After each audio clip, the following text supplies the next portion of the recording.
भाई साहब ये राशन बेचना था। जी मैं हिसाब करके पैसे देता हूँ।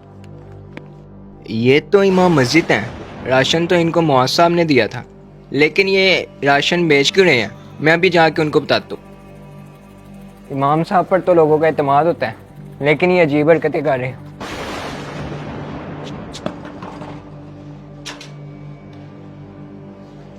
अहमद, खैरियत तो है? इतने घबराए हुए क्यों लग रहे हो? मुआज भाई, वो आपने इमाम साहब को राशन नहीं दिया था? हाँ हाँ, मैंने और भी बहुत से लोगों को राशन दिया था और इमाम साहब को भी दिया था, लेकिन इसमें घबराने वाली क्या बात है? वही तो मैं आपको बता रहा हूँ, जो आपने इमाम साहब को राशन दिया है वो इमाम साहब ने दुकान पे जाके बेच दिया। ये क्या कह रहे हो? वाकई? मतलब हमने उनको घर की जरूरियात पूरी करने के लिए रमजान का राशन दिया था और उन्होंने दुकान पे जाकर बेच दिया? तुम्हें पक्का पता है वो इमाम साहब ही थे? हाँ हाँ, मैंने अपनी आंखों से देखा है। अच्छा, चला फिर उनसे इस हरकत का जवाब लेते हैं। इसका मतलब आजकल किसी का एहसास नहीं करना चाहिए, लोग नाजायज फायदा उठाते हैं।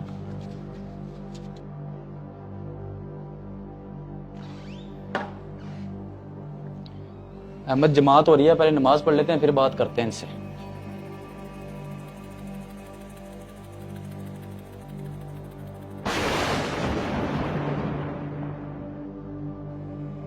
अस्सलामु अलैकुम वरहमतुल्लाह। अस्सलामु अलैकुम वरहमतुल्लाह।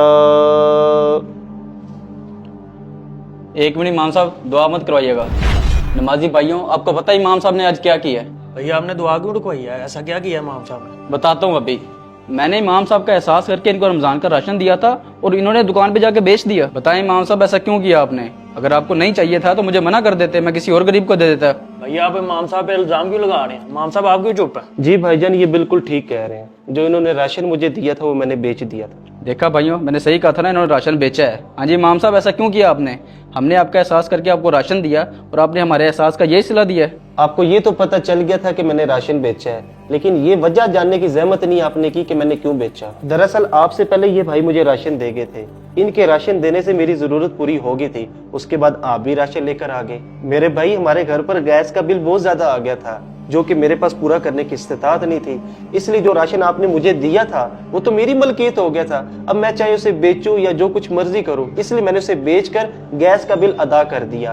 अब तनख्वाह तो आपने मेरी सिर्फ 15,000 रखी हुई है और गैस का बिल 20,000 आ गया। मैं वो कैसे अदा करता? मेरे भाई, इमाम मस्जिद हो या कोई भी गरीब आदमी हो, अगर आप उसको राशन देने लगे तो उससे पहले पूछ लें कि आपको राशन की जरूरत है या पैसों की। हो सकता है उसके घर में राशन पड़ा हो, उसे पैसों की जरूरत हो, वो अपनी दीगर जरूरियात उन पैसों से पूरी कर सके। वैसे बड़ा अफसोस हुआ आपने अपने इमाम मस्जिद के बारे में ऐसा गुमान रखा। अल्लाह ही आपका हाफिज हो। आजकल गैस के बिल बहुत ज़्यादा आ रहे हैं। हम जहां पर गरीबों को राशन दे रहे हैं, वहीं पर यह भी पता कर लें कि इन्हें राशन की ज़रूरत है या पैसों की।